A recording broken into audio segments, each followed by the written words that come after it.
The House of Mystery presents Inside Writing, the radio show where authors discuss their writing process in all genres. Welcome back into the House of Mystery. I'm Al Warren and Mr. Mr. Who? What? Mr. Martino. I was going to call you Yes. Ben Martino like your dad. Yeah, that's my dad. Yeah. Yeah. Is Ben in the room? No. No. Would you want your dad on the show? No. Sure. He No. did radio for a while. Yeah. Well, He'd be fine. He'd be fine. I don't know. We'd have to bleep him a lot. Probably more than a lot. Probably, Yes. Yes. Crazy. As crazy as Gwyneth Paltrow. Yes. Gwen. Hope she's listening. No, I'm not going to talk about her. I'm not going to. Not this time. I've had enough. Yeah. Her ozone. You've had enough. Machine is just the best. I love it. You bought one? I bought 3. Oh. I want one for the studio, one for my room, and then one for travel. Oh, that's perfect. Yeah. I want ozone going up my Wazoo. Yeah, Wazoo ozone machine, and it makes me healthy, makes me feel better. See, because I've been sick a lot. I keep getting all these colds and stuff. So I've gone to Gwen to help me. It's an ozone deficiency. Yeah, I'm just not getting enough ozone up my ass. Anyway, now speaking of ozone, not asses. No, we're going to go on to our writer here. We've got an author here, and seems like I want to put him in the horror category, suspense horror and that sort of category. So Mr. Ben Monroe, thank you for being here. Well, thanks for having me. It's nice to meet you guys, and I'm gonna not even talk about my own ozone therapy. That's private. I don't discuss that with strangers. Well, it's amazing. We actually had an author on a while ago too that was talking about. He's got a new book out too, and he wants to come back and talk about ozone therapy, and it can fix you from all sorts of things. So we'll make sure we let you know when he's on. Oh yeah, Stay absolutely. updated. Well, you seem like a really nice, mild-mannered guy. And you got the wife, the 2 kids, and all this stuff. But you write stories about really scary things. So how does that work? Well, that's a good question. I've always liked monsters and scary stuff. Quite literally going back as long as I can remember. I've got copies of stories I wrote. Well, I didn't really write. I dictated them to nursery school teachers about werewolves and slime monsters and whatever. And I remember as a kid loving. I had a copy of the Classics Illustrated version of the Odyssey, which I used to pore over, and I loved all the monsters in there, the Polyphemus and the Scylla and Charybdis and all the horrible witches and stuff. And I don't know, people tell me that I come across as a perfectly normal person, in real life, and I can have, conversations with actual humans, and then I, sneak back to my lair and type out these stories of brain-sucking monsters and eyeball-eating rats and stuff, and it's just maybe that's just the way I deal with the world around me somehow. Who knows? That's interesting, So what happened to you as a child?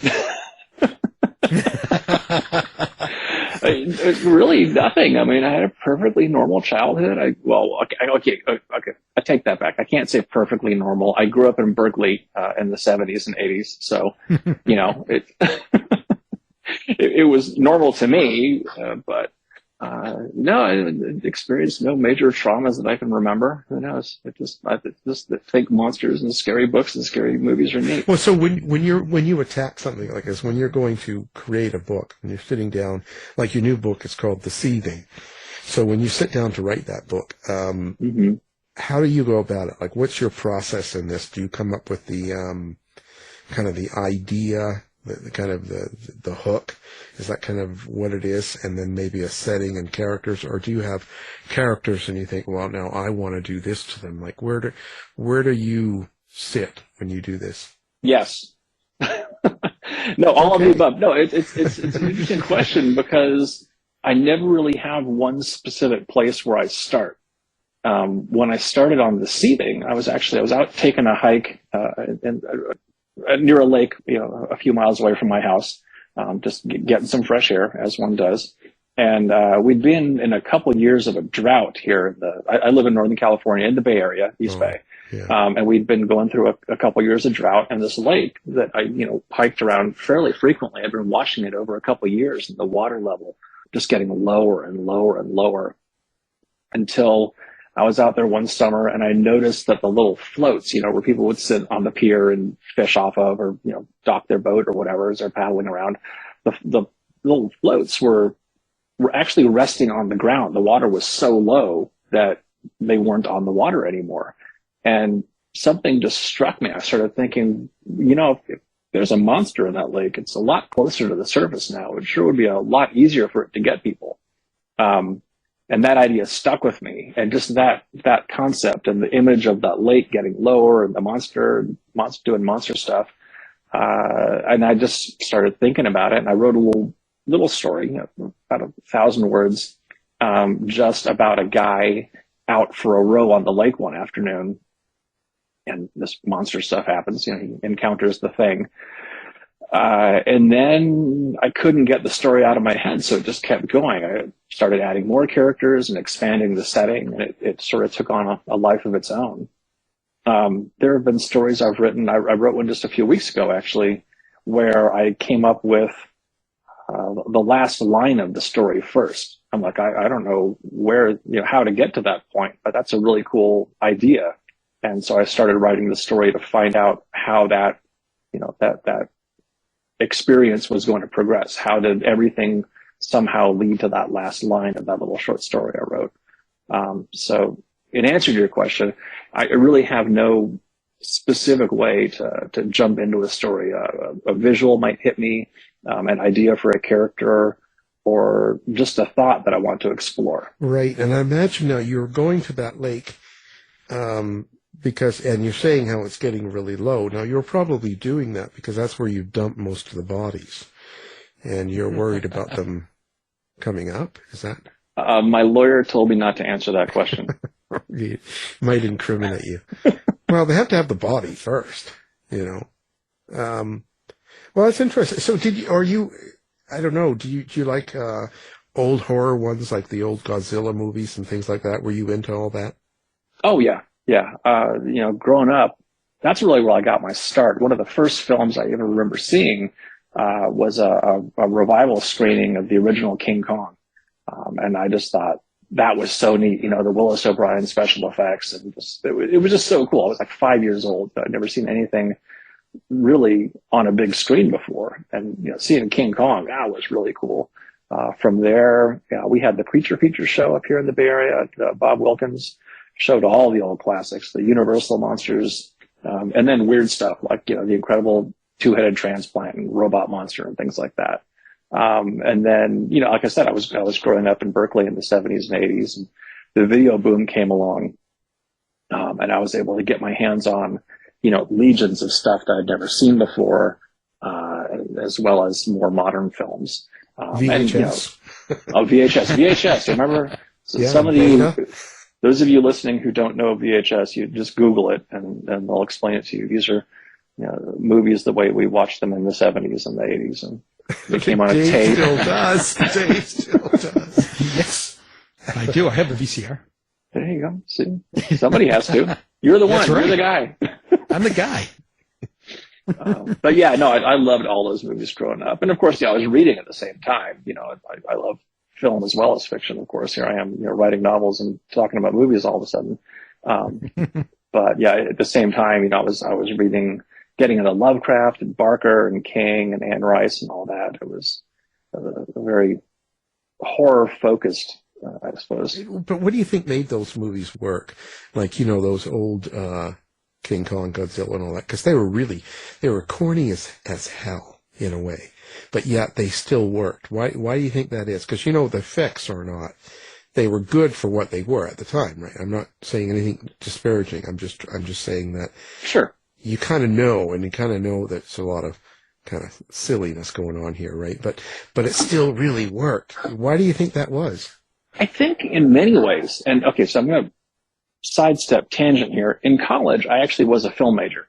I took some creative writing courses as well, but film was really my focus back then. So if we're looking at, the RKO studios, RKO, Universal Pictures, all that stuff, we're talking what, 30s, early 40s maybe. Film had only been an art form for about 40, 50 years at that point. And so you've got these guys who are kind of this, again, King Kong, Frankenstein, whatever, they're almost the second generation of filmmakers. And they're super enthusiastic and they're trying stuff. Like, I have this crazy idea. What about island and there's a giant gorilla there and he squishes people? Yeah, let's do that. These guys, they love movies. And you can really see that love of a new art form coming through with some of those early films. Yeah, with you had mentioned horror writers of like the 1980s. I was wondering if you were you more inspired by the quiet horror or the splatterpunks of that time? Oh gosh, the splatterpunk. I read a little bit of it. Yeah, Barker kind of noodles around with splatterpunk. Yeah. I don't really know if I'd call him specifically one of the splatterpunks. I know you had Skip and Spectre, those kind of guys. Yes. And I've read a lot of their stuff, and it's not really my go-to. If that makes sense. Right. I actually just read Skip and Spectre, Light at the End, their vampire story, yes. Which was a lot of fun. It is, but it's not the kind of thing I think I would ever find myself writing. I like, when I'm writing, I don't want to say it's better than splatterpunk, but I tend to feel more comfortable writing the quieter style, the more suspenseful style. And I got squishy parts in my book. There's definitely some parts in the Seething where, jaws are coming unhinged and joints are popping and flesh is being flayed. But that's not my go-to. I like to build up anticipation, before the creepy thing really happens. Right. Well, it's interesting how you've turned into a writer. Did you know you were always going to be doing this? Is this something that you planned to be doing when you were young? Like, were you kind of that guy that was writing stories at, age 6 and then it just kept on going? Maybe in some ways. I think I've always considered myself a storyteller.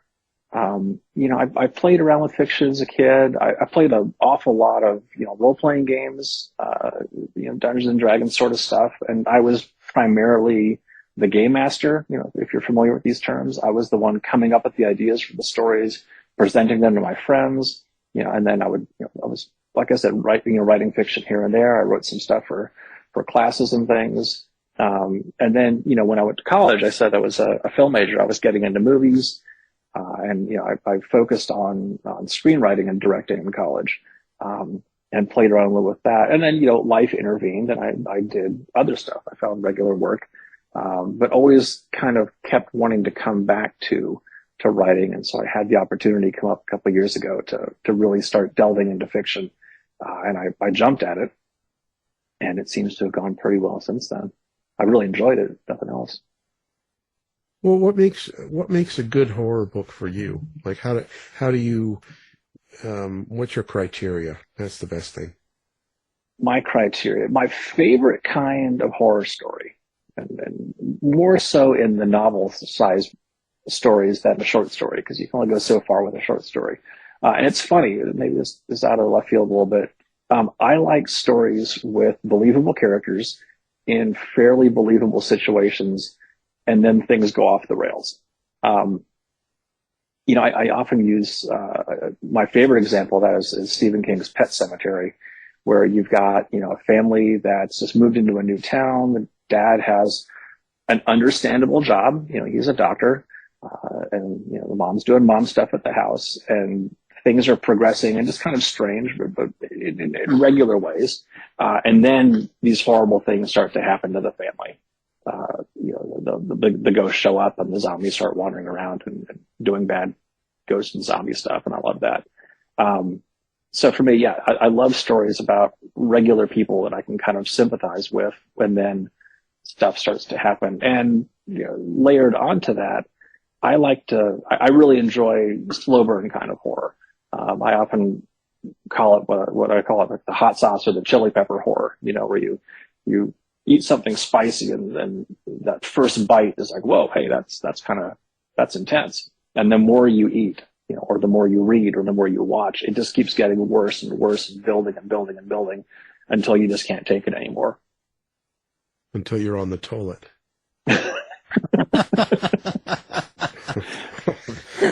just saying. If you want to extend the analogy, sure. Yeah, there you go. So you're really kind of, now a slow burn, then you're really focused on your characters, right? Your characters are very important in the story then. Right. Like you have to get into a lot. Yeah. I think so. And again, that's a big difference between a novel and a short story. With a novel, you can take that time, I've learned. The Seething is my second novel, so I'm an expert now. But and I've written a bunch of short stories, and I think 30 over the last couple of years. And with a short story, you have an idea, and you got to get to the point pretty quick, because you've only got a couple of thousand to 4,000 or 5,000 words to get to your point. So you have to rush a little bit with those, which is fun. It's a different style of storytelling. I appreciate them both. Do you think of yourself as a natural short story writer, or more of a natural novel writer? Do you have a preference? I really don't at this point. I've done a couple of novels. I'm working on a third, and I've done a bunch of short stories. And like I said just a moment ago, I really enjoy the process for either one. Short stories give you a chance to just get your idea out really fast. And with a novel, you can meander a little bit. You can play with it. You can really see where it goes a little bit deeper. Yeah, but there's a way of doing it. Like when you've got a short story, right, or it's something fairly small as compared to a novel, you've got to use your words wisely or something, because in a way, I've got to be able to read that. And within a really quick time, I've got to understand that character or characters that are involved in the story, especially with horror. I got to know why and all the details you got to be very particular with your sentences and how you structure what information you give. Yes, exactly. Well, like I said, with a novel, you can meander. With a short story, you really got to, okay, here's my situation, here's my characters, here's where things are going, here's the resolution. You really got to get as much information in that small space as you can. But that's got to. What's the trick? I got to write this down. I got to figure out how to do this, because I want to make some money here. So what's the trick? Like, how do you have to play with words a lot, or did it just come natural for you? I guess in the end, it comes fairly naturally to me. And I think maybe if I was going to try to describe the process a little better, I feel like a short story, and maybe this isn't helpful at all, it's like watching an episode of something like, The Twilight Zone or Creepshow or Tales from the Dark Side or something. You've got an idea you wanted to say, hey, this is what I'm going to do. And, again, you set it up. It's like a joke. You set it up, there's the punchline. You just don't have the time to play, to really wander with it. You really just have to focus in on, this is what I'm trying to say. Yeah, it's an interesting process. It's totally different than what I am used to, but that's good. Because you're going to teach me how, and I'm going to make money. Let's do it. Rich and famous here. And, absolutely. So underneath this, when you're writing a book like this, and with the Seething, is this purely entertainment? You just want people to be scared and freaked out and all that stuff, or do you have more? Is there more meat below that? With the Seething, I think my primary goal for readers was to be entertained. To enjoy the story, to think about the characters, to maybe feel like the setting is real. For me, some of the stuff going on in the book is maybe metaphorical for things I was experiencing in my life. I know for a lot of it, honestly, I wrote most of the book during the COVID lockdowns, and just the idea of this family going on vacation. Wow, that sounds fun. Going out of my house, neat. Let's do that. So, and it's funny actually looking back at it. When I was thinking about recently, it's like how many scenes I have in this book are set with characters eating in restaurants, which was like a big, exciting thing, over the last couple of years, going outside and being around other people. That's pretty cool. So, yeah. I don't know. When I was young, they didn't have restaurants. No, yeah. You have to go out and hunt your own brontosaur. You just ate at home. You never went out to a restaurant. What's that? The drive-through? What? I find it interesting when you're putting something like this together, and in a horror story, how do you, let's say, write your characters? So you got teenage Kimmie Barnes, and how does this character become who they are and get developed, and how do you experience them? Like, what is your process in a character? Well, I know, and everyone's different, of course. My process, I think I've used the phrase a lot recently, that I write the story to find out what happens and to find out who these people are.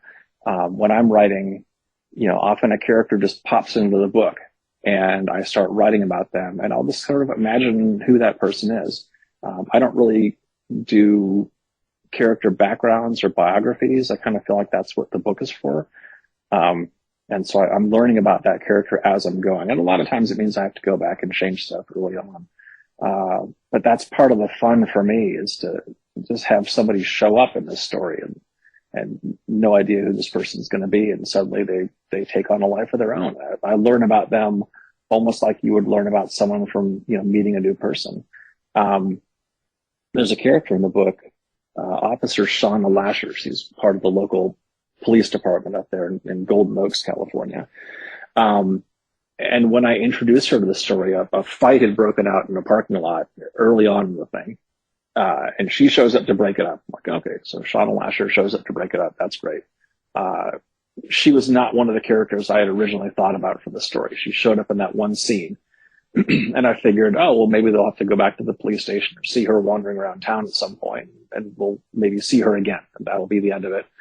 So I gave her a name because I thought she might come back for one more scene. And I think I never actually went and did the math, but I think at least a quarter of the book now is told from her point of view. She was just so much fun to write, such an interesting character, that she kind of just took over and kept coming back. When you talk about writing from her point of view, or any of your characters, when creating dialogue, can you hear your characters? Do you have an inner monologue? How does that work for you?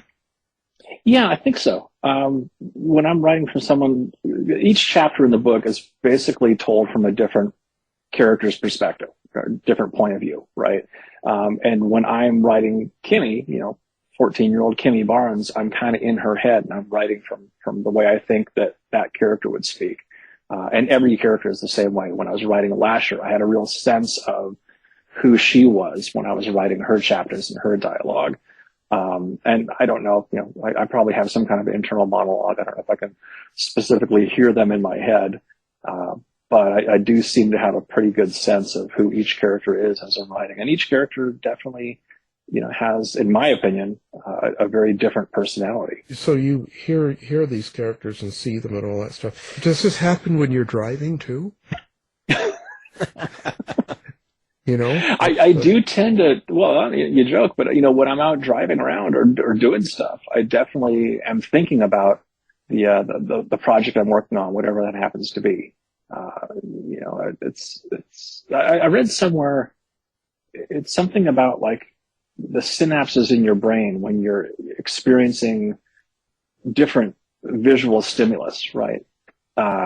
Start firing in different ways. And so that's one of the things I've actually found is a great way to get unstuck or ruminate over a project if you're not sure where it's going, is to, go for a walk somewhere that you've never been before, or go, drive to work in a different way each morning and just get different visual stimuli coming in. So that really has nothing to do with the question that you asked, but I always thought that was interesting. And that's I agree totally. I think, well, it makes, the creative bug go, but I was just wondering if you're waking up at night and there's like muddy shoes by the bed and maybe a shovel with blood on it or something, I just, you never know. No, that would really be weird. Yeah. That's what, let's start talking about that, it's okay. So you don't get to choose. So these characters just come to you, and you don't get to choose them. They just sort of happen. What if it's like some really atrocious character that you don't like? That's definitely happened, actually. There's been a couple characters that show up in the Seething, and a couple that came in, in my last book, In the Belly of the Beast. I did not like them, and they did sort of take on a villainous aspect. But even then, I tried to make them feel like real people. There's a couple characters in the Seething I would absolutely not want to hang out with or have dinner with. They're not the villains of the book. They're just not great people. The villain of the book is, a slimy lake thing. And the characters I'm thinking of, the McEwen brothers, if you've read the book, if you read the book, or anybody listening reads the book, the McEwens are two characters that I really did not like. But I enjoyed writing them. I thought they were still interesting people to write about and get into their heads a little bit, even if I would not want to invite them over for dinner. No, you wouldn't want to sleep with them. Absolutely not. Well, maybe. I don't know. Sometimes we sleep with people we don't like. But it's kind of interesting that you say that. I mean, because I wonder how much of real life gets into your books, as in like real people. Like they always say that an author is, and part of you is in every single one of these characters, some of you, there's, and that sometimes you write a character that's a lot like you, or is almost you in a way. And so and on the same token, are you putting in people that you think are awful that or people you don't like, or people in the world that are someone you might not? Do you sort of put those in the book as well? Do you use real life characters to kind of influence you? I don't think I have. In fact, I'm thinking about some characters I've written about. I've never done the thing of I hate a person, and so I put him in my story and kill him. Who cares? Who cares? Move on. Well, you can make him suffer. Find some better way to spend your energy.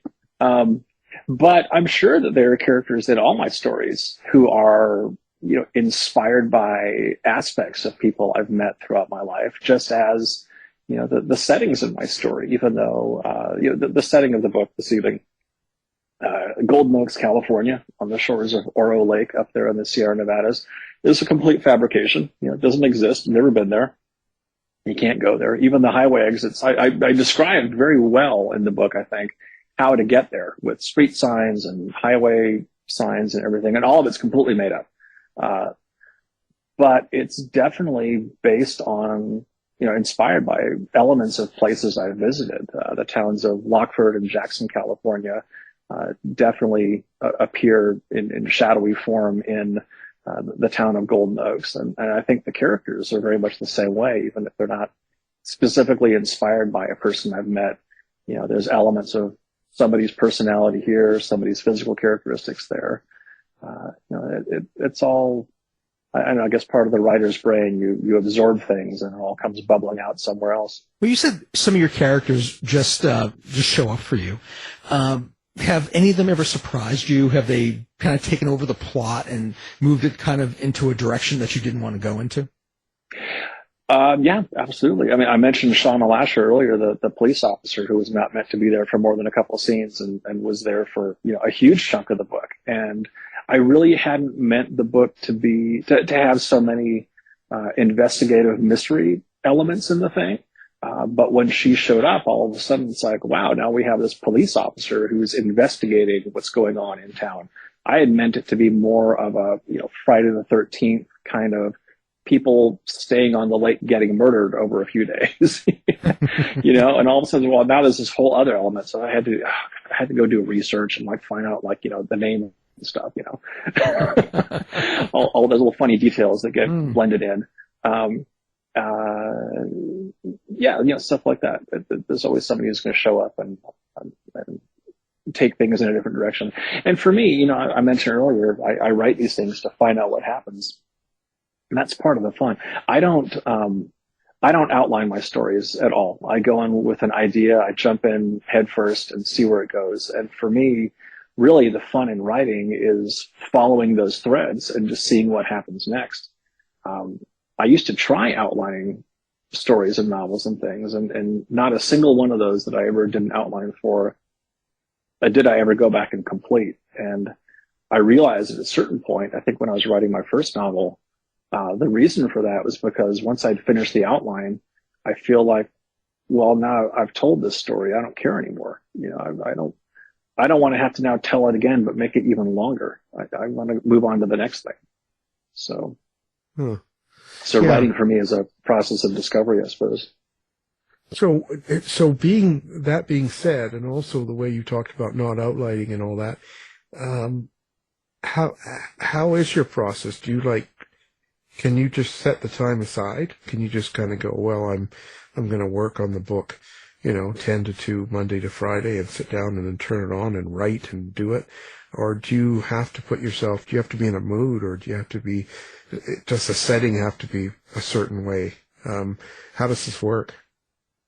So what I try to do, especially being, you mentioned earlier, I'm a father, I've got kids, I've got a wife, I've got, a whole life to deal with.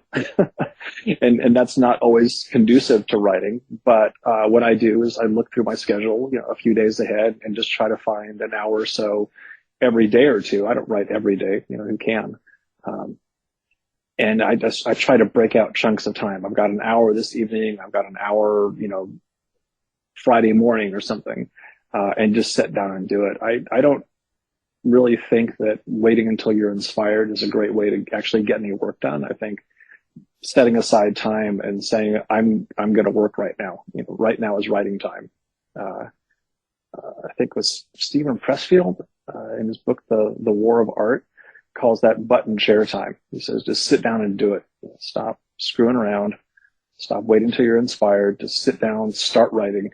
Even if you delete part of what what you start with, just start typing away and see where it goes. Yeah, but I've got to have my bath and have my martini and and do my nails, and I have to be in the right place. My mind isn't there if I'm not.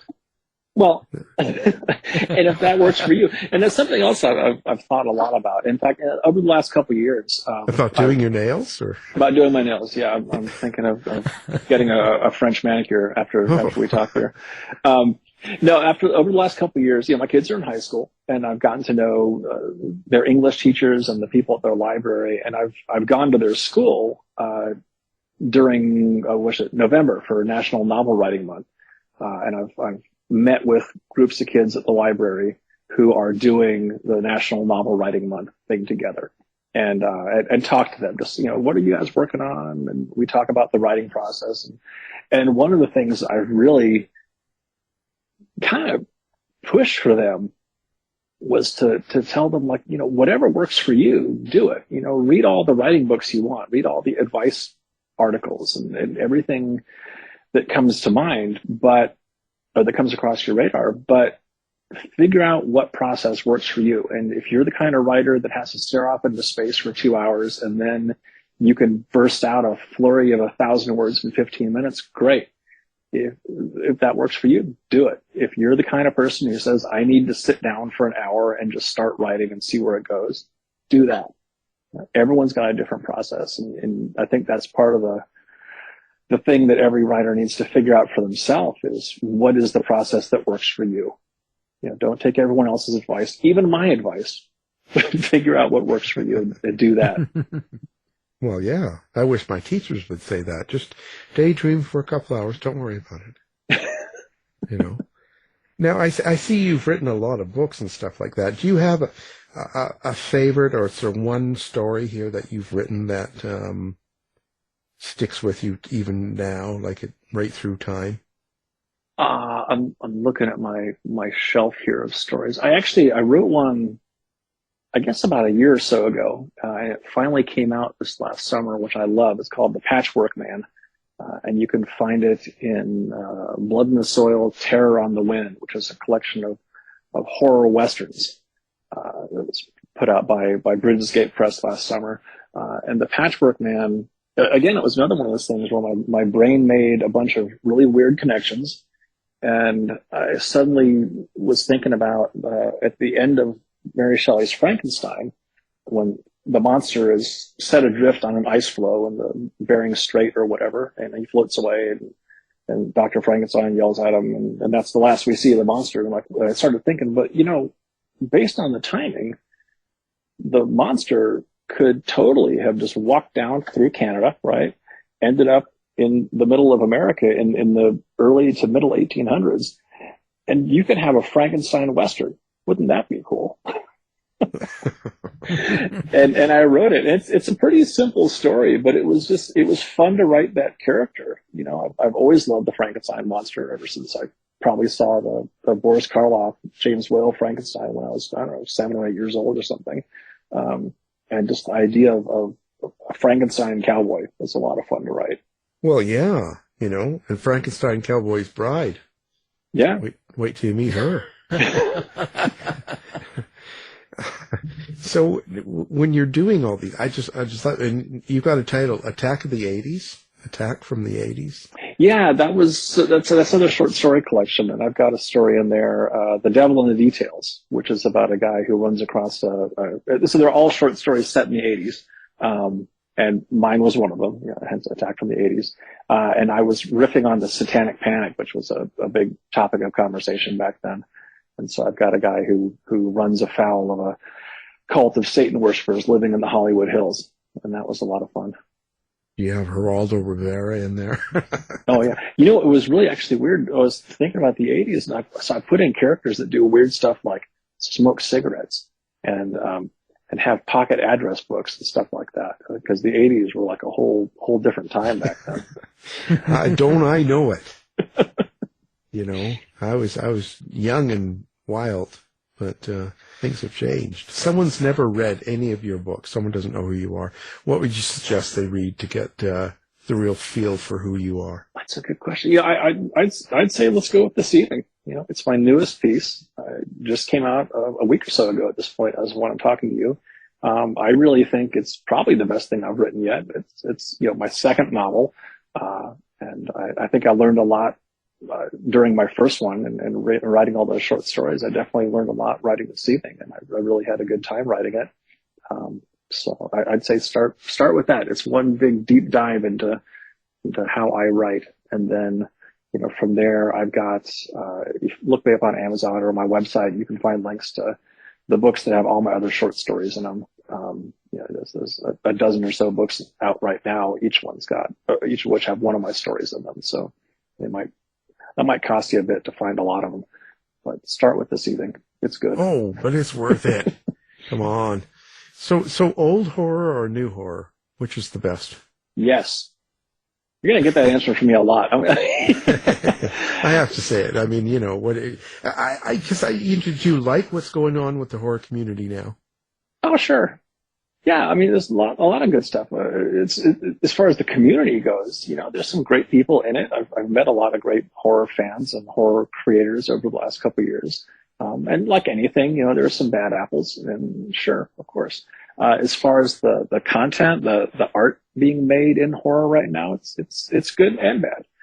There's a lot of great stuff coming out, and probably a lot that stinks. I can't keep up with all of it, but there's definitely some good stuff out there. But do you like the way it's done now, more with effects and that than some of the older horrors, or where do you take on that? What do you do for when you're watching horrors? Do you kind of watch older ones? Well, let me think here. If we're talking movies, I think I tend to, if I'm going back and watching things over and over again, I find myself tending to gravitate more to what, probably what I was comfortable with or what I grew up watching. And that could be anything from, old black and whites to 80s slashers to 80s, creature features. Oh gosh, I'm trying to think if I watched anything like that recently, but probably not. No, I watched some Friday the 13th movies a little while back, and they were, just as good as they've always been, which is, your mileage may vary. As far as the effects go, I mean, I think they've gotten a lot more polished lately, for better or worse. There's something fun about old practical effects, I think, especially, coming from my perspective as someone who studied film. And I was really into the idea of monster models and stuff as a kid and a teenager.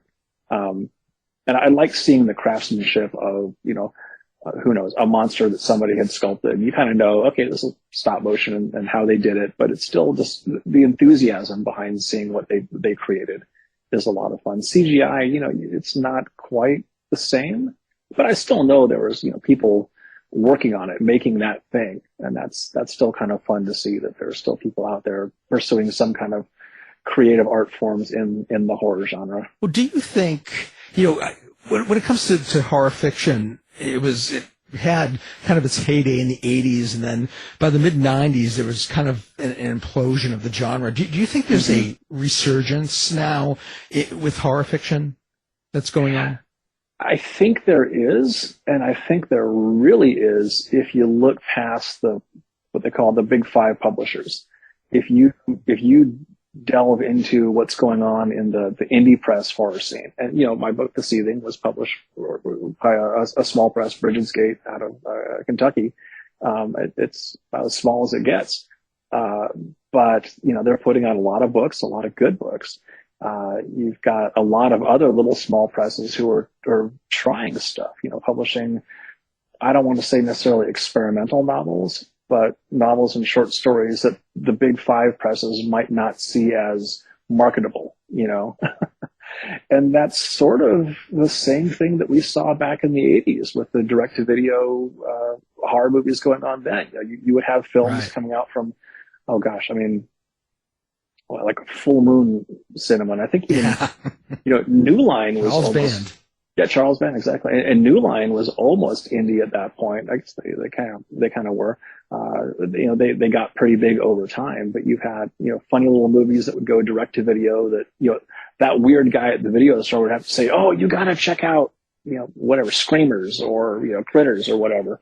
All those funny things that would never get mainstream theatrical releases. And so I think that we're sort of seeing that in horror fiction right now. These indie presses are putting out stuff that's really neat, really fun, and might not get mainstream attention. So God bless them. So Mystery Science Theater 3000 or Svengoolie? Creature features. We did get some Svengoolie up here. I think we actually had Son of Svengoolie. That was the Saturday afternoon show we had here on channel 2 or channel 44. I can't remember, in the Bay Area. Mystery Science Theater 3000 I watched a few times, but actually it annoyed me, mostly because it felt like what me and my friends used to all do when we just get together and watch crappy movies and make fun of them. But they were getting paid for it and I wasn't, and that made me mad. So yeah, so he could do your own version now. We can see you coming up now. Exactly. Yeah. Well, so Ben, are you big on social media, websites, Tinder, Grindr? Like, where do people find Ben Monroe? Like, where is it they go to find you? The one-stop shopping is benmonroe.com. That's my website. As far as social media goes, I'm pretty much mostly active on Twitter. I've got a Facebook account, but I really mostly use that for friends, family, and colleagues. I don't post a lot of public stuff there, but you can find me on Twitter at _BenMonroe_. And you can find a link to that from my website, benmonroe.com, which is probably the fastest way to go. Okay, well, of course, we'll have that up on our website, so people can find you with one click. It's all easy to do, and we really appreciate it. We'll have your new book up as well. The book is called The Seething, and our guest is the author, Ben Monroe. Thank you for being here. Well, Alan, David, thanks for having me. It was really, really nice to meet you, and I really had a good time talking to you. Thanks, Ben. You've been listening to the House of Mystery radio show. To find out more about our guests, hosts, or shows, go to www.houseofmystery.com. Show's over for now. Was it as good for you as it was for me? Well, good night. This has been a production of Something Weird Media. I'll be back.